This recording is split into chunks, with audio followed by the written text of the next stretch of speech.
Who am I standing with? Mr. Eddie. How long have you been doing stand-up comedy for? 4 years and some change. In 4 years, what has been your favorite experience? Going out of town. Actually just going to Portland and then Las Vegas and then recently Detroit and just having a really good rapport with the audiences out there. Obviously a testament to how Chicago sets the bar. And then being able to produce my own shows as well. Yeah. So you said Chicago sets the bar. What do you mean by that? I think we have a high standard. I think people really, it's hard to make other comedians laugh in general, but I think they have a certain standard, a certain quality that comics need to adhere to. I think it's very supportive, but it's also very competitive. But you can get a lot of advice on how to do better here. Yeah. In your 4 years, have you had a worse experience? Oh, yeah. I mean, I think the first year and some change, I would just clam up. I would just get really tight. I'm like, I'm going to crush this open mic.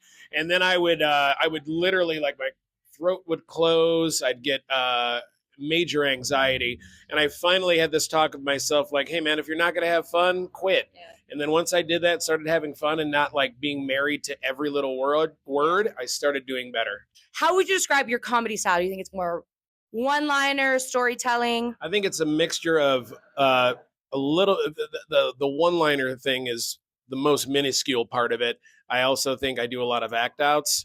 A lot of things from lived experiences that I try to make into jokes that is also relatable for most people. I try to make it inclusive in that way rather than just talking about stuff I don't know anything about or trying to be edgy for no reason. I just try to really try to do stuff that's relatable for everybody and try to make it funny. Do you think that you have a bad habit on stage? Maybe probably overthinking. Maybe just like maybe ad-libbing, trying to add too many words in at the last minute, just about pacing and everything. But I don't know. Other than just like farting profusely, I think I'm doing okay so far. What initially got you into stand-up?